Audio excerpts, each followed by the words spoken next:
Hello everyone, have a nice day. First of all, second of all कि हम लोगों ने काफ़ी कुछ चैप्टर्स में कर लिया है, लाइक 2 to 8 चैप्टर्स हमने हर बुक से कर लिए हैं अपने इंग्लिश में। तो आज मैं आप लोगों के लिए एक कॉमन टॉपिक लेकर आई हूँ और ये वीडियो 9th and 10th दोनों क्लासेस के लिए है। And that is a very special topic which is reading. ये हमारे क्वेश्चन में, जब मैंने आपको स्टार्टिंग में क्वेश्चन परफॉर्मा दिया था, क्वेश्चन पेपर का परफॉर्मा दिया था, उसमें बताया था कि रीडिंग सेक्शन आता है 10 मार्क्स का, 10 to 12 मार्क्स का रीडिंग सेक्शन आता है। तो उसके लिए आपको रीडिंग सेक्शन के लिए क्या क्या इंफॉर्मेशन चाहिए और किस तरह का वो आता है, वो मैं आपको इस लेक्चर में बताने वाली हूँ। So let's start. फर्स्टली हम उसकी कुछ रूल्स पढ़ेंगे, उसके बाद कुछ इंट्रो लेंगे रीडिंग सेक्शन का, and after that I give you a paragraph and हम वो करेंगे। उसके बाद आई सजेस्ट यू कि आपको जितने मैक्सिमम से मैक्सिमम पैराग्राफ्स मिलते हैं, like reading section is not a section जो आपको पता होगा कि आपके एग्ज़ाम में कहाँ से आने वाला है एग्जैक्टली।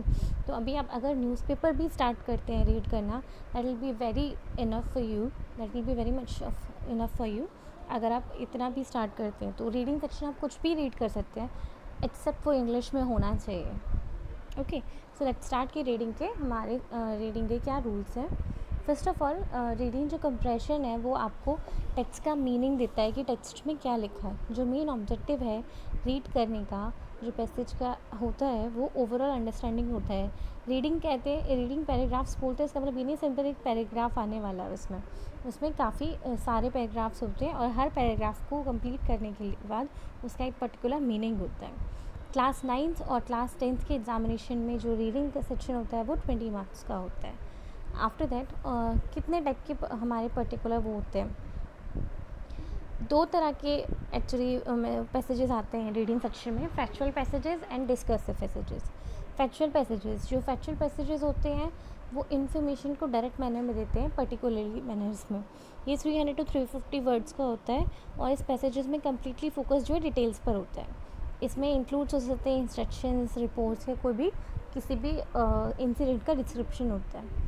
ये रीडर्स को हेल्प करता है उनका कंप्लीट आइडिया देने पे। जो डिस्कसिव पैराग्राफ होते हैं, डिस्कसिव पैसेजेस होते हैं, ये लॉन्ग पैसेजेस होते हैं।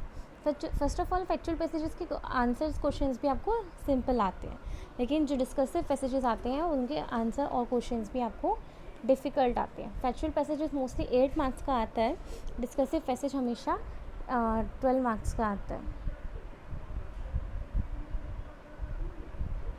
ओके, फैक्चुअल पैसेज हमेशा 8 मार्क्स का आएगा और डिस्कसिव पैसेज हमेशा 12 मार्क्स का आएगा। ओके, और इसमें डिस्कसिव पैसेज में जनरली आर्ग्यूमेंटेटिव होते हैं। मोस्ट ऑफ द पीपल्स को पता होता है कि डिबेट क्या होती है। एक कोई भी पर्टिकुलर टॉपिक होता है, उसके फेवर और अगेंस्ट में चीज़ें होती हैं। Exactly that kind of passages को डिस्कसिव पैसेजेस बोलते हैं। लाइक साइंस इज़ अ बून और अ कर्स। अगर इस टॉपिक पे आपका पैसेज है तो उसमें आपको साइंस के एडवांटेजेस दिखाए जाएंगे और उसके डिसएडवांटेजेस बताए जाएंगे। इस तरह से उसको हम यहाँ पर आर्ग्यूमेंटेटिव बोलते हैं। बहुत पर्सुएसिव होते हैं और इंटरप्रेटिव होते हैं, एक रिज़ल्ट देते हैं। इससे जो है स्टूडेंट्स को कंक्लूजन पे आना होता है और इसमें मोस्ट ऑफ द टाइम आपसे ये पूछा जाता है कि आपको इससे क्या समझ आता है या आपका क्या ओपिनियन है इसके बारे में। मोस्ट ऑफ द टाइम आपके लिए ये क्वेश्चन आता है। मूविंग ऑन नेक्स्ट, ये डिस्कसिव पैसेज 12 मार्क्स का आता है, we all got know that. इसमें किस तरह के टाइप्स ऑफ क्वेश्चंस आते हैं, इसमें एग्जामिनेशंस में जो है वैरायटी ऑफ क्वेश्चंस आते हैं इनके लिए। लाइक फैक्चुअल पैसेजेस में 8 ऑब्जेक्टिव क्वेश्चंस आते हैं जिसमें मल्टीपल चॉइस क्वेश्चंस होते हैं जो 1 मार्क ईच का होता है। डिस्कसिव पैसेज में 4 शॉर्ट आंसर क्वेश्चंस होते हैं जो हर क्वेश्चन 2 नंबर का होता है और 4 ऑब्जेक्टिव टाइप के क्वेश्चंस होते हैं। इसमें मल्टीपल चॉइस क्वेश्चंस भी हो सकते हैं, वोकैबुलरी भी हो सकती है। और अगर आपको प्रोज आ गया गलती से अनसीन पैसेजेस में या रीडिंग सेक्शन में, तो आपको राइमिंग स्कीम पूछेंगे, पोइट्री का स्कीम पूछ लेंगे, और उसमें कौन सा साउंड यूज़ किया गया है, ये सब पूछते हैं। ठीक है, वोकैबुलरी बेस्ड क्वेश्चंस में मोस्टली वर्ड फॉर्मेशन होता है, मीनिंग होता है, सिनोनिम्स होते हैं एंड एंटोनिम्स होते हैं। आई एम अज्यूमिंग कि आपको सिनोनिम्स एंड एंटोनिम्स का मीनिंग पता है। इसके बाद इसमें क्या होता है, जो इसके स्टेप से हम कैसे रीड कर सकते हैं कंप्रेशन को। हम हर एक लाइन की पैसेज की केयरफुली लाइन पढ़ेंगे सबसे पहले तो। उसके बाद अगर हमें कोई भी वर्ड उसमें डिफ़िकल्ट लग रहा है या बहुत ही इन्फ्लुएंसिव लग रहा है कोई वर्ड तो हम उसे अंडरलाइन करते हैं, क्योंकि वो साफ साफ बता चुका है कि वोकेबलरी भी पूछी जाती है। अगर आपको कहीं वर्ड मीनिंग का मतलब पूछा और आपको बाद में याद नहीं आया कि आपने ये वर्ड कहाँ पढ़ा है या ये किस सेंटेंस में फिट होता है, तो उस टाइम पर आप थोड़े कन्फ्यूज़ हो सकते हो। इसलिए पहले से ही आप अंडरलाइन करके चलोगे कि जो भी हार्ड वर्ड है आपका उसके लिए। जो पैसेज का टाइटल है सबसे पहले उसको ध्यान से पढ़ना है, या तो फिर टाइटल नहीं गिवन होगा तो आपसे वो पूछेगा कि आप इसको क्या टाइटल देना चाहते हैं। That could be also a half mark question और 1 मार्क क्वेश्चन, ठीक है। उसके बाद आप बिगनिंग को और एंड को पैसेज के ध्यान से पढ़ेंगे क्लियरली, तो आपको पता होना चाहिए कि पैसेज आर्ग्यूमेंटिव में लास्ट में एंड कहाँ कर रहा है, ओके। उसके 3 पार्ट्स होते हैं, मोस्ट इंपॉर्टेंट इन्फॉर्मेशन होती हैं उन पैसेजेस के। जो भी 3 पार्ट्स होते हैं और मतलब 3 पार्ट्स में अगर आपको पैराग्राफ दिया गया है तो तीनों पार्ट्स में कुछ ना कुछ 3 मोर इम्पॉर्टेंट इन्फॉर्मेशन ज़रूर होगी।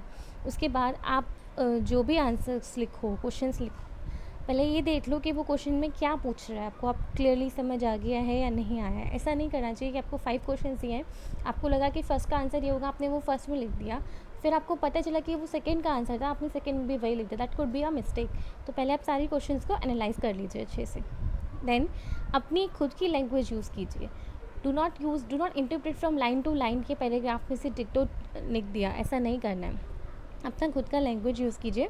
मेक श्योर कीजिए कि जो आपके आंसर्स हैं वो सेम टेंसेस में हों, इसीलिए आपको टेंसेस और बाकी के ग्रामर पोर्शन पढ़ाया जा रहा है कि मे बी क्वेश्चन के पर्पज़ से वो 20 to 30 मार्क्स का ही आएगा, बट ओवरऑल आपके इंग्लिश के लिए आपको ग्रामर का अच्छे से पता होना ज़रूरी है, ग्रामर अच्छे से ट्रांसफॉर्मेशन आना ज़रूरी है। उसके बाद वोकेबलरी बेस्ड क्वेश्चंस को आप आंसर कैसे कर सकते हो। वोकेबलरी बेस्ड क्वेश्चंस को आंसर करने के लिए आपको अगर वर्ड मीनिंग्स नहीं पता है, फर्स्ट ऑफ ऑल मुझे नहीं पता आप लोगों को ये हैबिट है कि नहीं है, but be prepare and make it sure कि आपकी हैबिट बन जाए कि आप हर रोज़ डिक्शनरी से 3 वर्ड्स लर्न करें। एनी 3 वर्ड्स, कोई भी एक वर्ड सर्च कीजिए, कोई भी पेज खोल कर, और उसके ऊपर का वर्ड और नीचे का वर्ड लर्न कर लीजिए और लिख लीजिए। That will help you in many things. मतलब आपके लिटरेचर पोर्शन में वो आपको हेल्प करेगा, कहीं पे भी स्ट्राइक कर सकता है कुछ भी word, you know. as much as we say that earth is a very big and very enough thing, as much as a world of vocabulary is, vocabulary भी उतनी ही बड़ी चीज़ है, ठीक है। इसके बाद सिनोनिम बेस्ड क्वेश्चंस आ सकते हैं। सिनोनिम्स मतलब सिमिलर्स होता है कि इस चीज़ के लिए ये वर्ड है तो इस वर्ड का दूसरा वर्ड वहाँ पर क्या यूज़ किया गया है। सपोज़ आपको पैराग्राफ में कोई एक वर्ड दिया गया है और बाद में नीचे आपको क्वेश्चन में पूछा गया है इसका सिनोनिम पैराग्राफ में है, उसका हम क्या बोलेंगे, या तो फिर पैराग्राफ में जो वर्ड दिया गया है उसको नीचे लिख देंगे और वो बोलेंगे इस वर्ड का सिनोनिम बताइए। आफ्टर दैट एंटोनिम्स, सेम जैसे सिनोनिम्स होते हैं वैसे ही एंटोनिम्स होते हैं। उसके बाद कई बारी 1 वर्ड सब्स्टिट्यूशंस भी पूछ लिया जाता है कि आपको सेंटेंस लिख कर दे देंगे और आपको बोलेंगे इस सेंटेंस के लिए 1 वर्ड यूज़ कीजिए। सो इस तरह के आपके रीडिंग क्वेश्चंस होते हैं। मैंने आपको एक फॉर्मेट दे दिया है, एक परफॉर्मा बता दिया है कि किस तरह से आपको रीडिंग क्वेश्चंस आते हैं। इसके बाद मैं आपको एक PDF सेंड करने वाली हूँ, उस PDF से हम एक रीडिंग का पोर्शन पूरा करने वाले हैं बाय रीडिंग इट। यहाँ पर हमारे पास एक पैराग्राफ है, ये फैक्चुअल डिस्कसिव पैराग्राफ है, तो इसमें हमारे पास 10 मार्क्स का है ये। हम इसे रीड कर लेते हैं केयरफुली, फिर इसके क्वेश्चन के आंसर्स को करेंगे। फर्स्ट मैं आपको चाहूँगी कि ये वीडियो जब स्टार्ट हो आप इसको पॉज करके आपके पास जो PDF आएगा आप उसको क्लियरली रीड कर लीजिए और उसके बाद वापस वीडियो प्ले कीजिए, ताकि आपको समझ में आए कि हमारा ये पैराग्राफ किस बारे में, ताकि मैं आपको आंसर्स दूँ या मैं रीड करूँ या मैं समझाऊँ तो आपको समझ में आ जाए। Ever since I can remember I always felt I was stupid, really stupid. I lost my father when I was 3. Since I was sick child, a polio victim, I lived with my grandmother in Mumbai, so I could avail of the metro's advanced medical facilities. I remember being on the streets all day, playing or lazing around. मुझे नहीं लगता है कि मुझे आपको इसका हिंदी में समझाना चाहिए, आपका लिटरेचर पोर्स नहीं है। I am going to read it on because ये आपका रीडिंग पोर्शन है, इसका हिंदी मीनिंग समझाने का कोई पर्पस नहीं है, ओके। तो इस पैराग्राफ में फर्स्ट में तो वो यही बोल रहा है कि उसे बहुत स्टूपिड फील होता था जब उसके फादर चले गए। वो 3 साल का था, वो सिक चाइल्ड था, एक पोलियो विक्टिम था, उसको मेडिकल फैसिलिटीज़ एडवांस चाहिए होती थी, इसलिए वो मेट्रो में जाता था अपनी दादी माँ के साथ। जब वो 10 साल का हुआ, when I turned, my mother and my sister came to live in Mumbai too. My sister was a bright student always securing high grades. She and my mother encouraged me to study, but I just could not bring myself to concentrate on any subject. I would get bored and feel sleepy when forced to open my book after innumerable lectures on the importance of studying had failed. Mother tried threats as well, but nothing worked. I truly believed I was stupid. No matter how much I worked, it wouldn't help. One afternoon, as always, I was sitting under a tree in the school premises eating potato wafers when I saw a former classmate approaching me, Aditi, and I had been in the same class the year before. I had failed 6th grade and had to repeat the year. Aditi had topped the class and was brightest student of the 7th grade too. I flinched a little, Aditi, as I saw her walk towards me. Hi, she said. Hi, I replied, but not with much enthusiasm. I wanted her to leave. I continued to eat my chips, ignoring my coldness. She sat down next to me for 5 minutes. Neither of us spoke, and then she asked, Is Devika your real sister? Yes, she is, I answered. So, how come she does not teach you so that you can too do well? She asked. I peered at her, wondering if she was making fun of me, but all I could see on her face was earnestness. Hair, earnestness. No, she is not trying to tease me. I decided this time. I answered a little more warmly. She tries to, but I don't like studying. Why not? I'm sure you can get good grades too, she said emphatically. No, I can't. I have no brain. God forgets to give me a brain, healthy or beauty. Health और beauty ही give me nothing. उसने बड़े ही frantic वे में बोला कि भगवान मुझे दिमाग देना भूल गए हैं, हेल्थ और ब्यूटी देना भी शायद भूल गए हैं. That's not true, and anyway, health and beauty can't be health, but God has given brains to everyone. We only have to learn to use it. I shook my head. No, I have difficulty in concentrating, and books bore me. There's no hope for me. Please leave me alone. I'm stupid and always will be.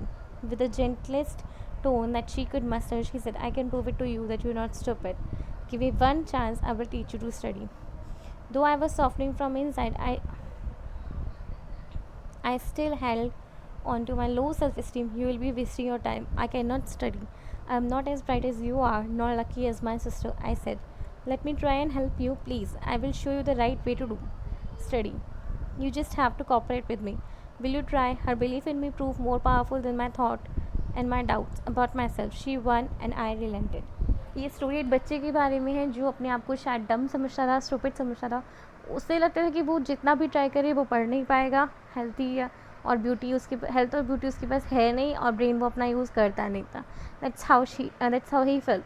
But उसकी एक friend ने, जो उसकी previous year से friend थी, prior friend थी, उसने उसको चेंज करने की कोशिश की.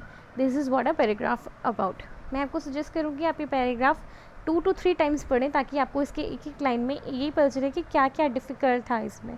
Okay, so moving on next, हम इनकी एक्सरसाइज पे आ जाते हैं. क्वेश्चंस आंसर्स दिए हुए हैं. सबसे पहले जो शॉर्ट क्वेश्चंस ही होंगे, उसके बाद कंप्लीट द फॉलोइंग दिया गया है, फिल इन द ब्लैंक्स, उसके बाद वन वर्ड जिसका ऐसा कुछ मीनिंग होता है. ठीक है, उसके सामने आपको पैराग्राफ का नंबर दिया हुआ है. सो लेट्स स्टार्ट करते हैं. इतना हार्ड नहीं है, it's a much easier thing अगर आप ध्यान देंगे थोड़ा सा भी तो. And reading portion I will suggest you again कि आप कुछ ना कुछ रोज़ रीड करते रहें इंग्लिश में. Either your literature books chapter होंगे वो, या फिर न्यूज़पेपर होंगे. दैट्स हाउ आप डिफ़िकल्ट वर्ड देख पाएंगे और डिफ़िकल्ट वर्ड के मीनिंग लर्न कर पाएंगे. And then follow the rule जो मैंने आपको बोला है कि कोई भी वर्ड अगर आप फाइंड आउट करें तो उसका ऊपर और उसके नीचे के दोनों वर्ड्स आप याद करें. So let's start. Give reason for the followings. जो राइटर है बिलीव करता है दैट शी वॉज स्टूपिड. जो राइटर था उसको लगता था कि वो स्टूपिड है. ऐसा क्यों लगता था उसको?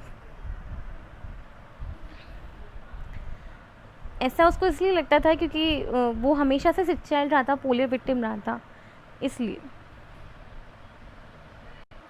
राइटर को ऐसे क्यों लगता था कि वो स्टूपिड था? क्योंकि वो कभी भी स्टडीज़ पे कॉन्सेंट्रेट नहीं कर पाता था. The writer flinched as she saw her friend walking towards her. क्यों ऐसा लग रहा था उसको? क्योंकि वो उसकी फ्रेंड रह चुकी थी. जस्ट बिकॉज वो उसकी फ्रेंड रह चुकी थी, उससे सीनियर थी, उसे लग रहा था कि वो उसका मजाक उड़ाएगी, and she did not want to talk to her. इसलिए the writer lacked interest in studies. क्यों? क्योंकि जब कोई एक बारी पीछे होता है ना, तो आगे बढ़ने की कोशिश में वो 4 स्टेप्स पीछे चले जाता है. That's why she was lacked interest in her studies. वो कोप अप नहीं कर पा रही थी. The writer was not a very confident और असर्टिव गर्ल. जो राइटर है वो बहुत ही कॉन्फिडेंट और असर्टिव गर्ल नहीं है। क्यों?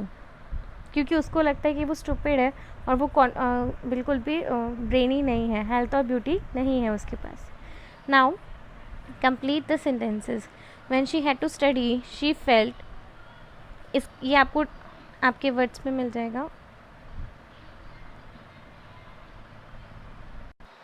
यहाँ पर होगा इसका answer. The question is when she had to study she felt dash and dash.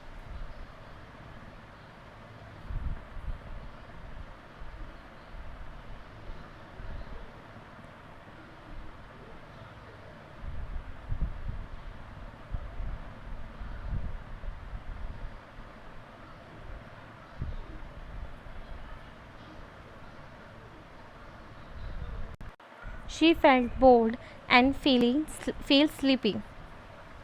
She felt bored and sleepy.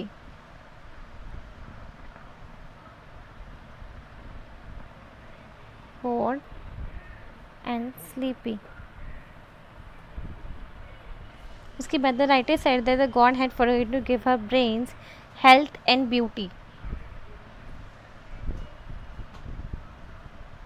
Health and beauty. After that, her mother tried to convince her to study by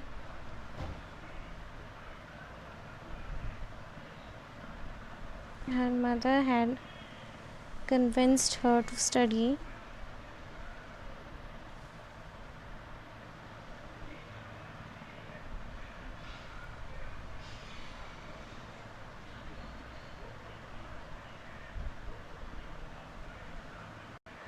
her mother tried to convince her to study by lectures and by threats. Dash was the writer's sister and Dash was classmate in the previous year.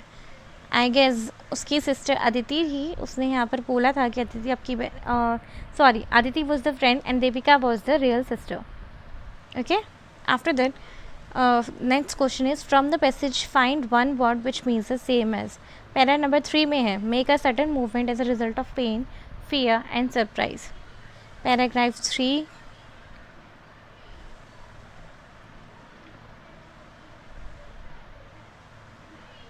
फ्लिंच्ड है. यहाँ पर देखिए flinch लिखा है, उसका मतलब same होता है जो आपसे पूछा गया है. एग्जैक्टली. ओके, नेक्स्ट है find as much support courage etcetera as you can. Paragraph 5.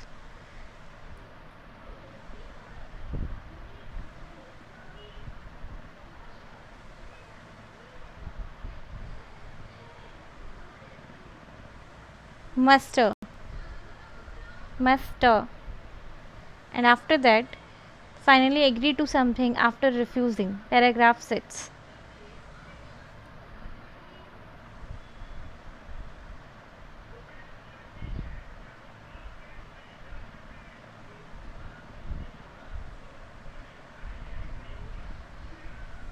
Finally agree to something after refusing.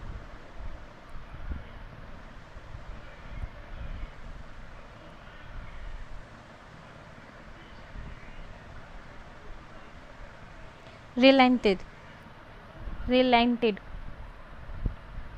उसके बाद लास्ट है to look carefully at something to see it clearly. Paragraph 4.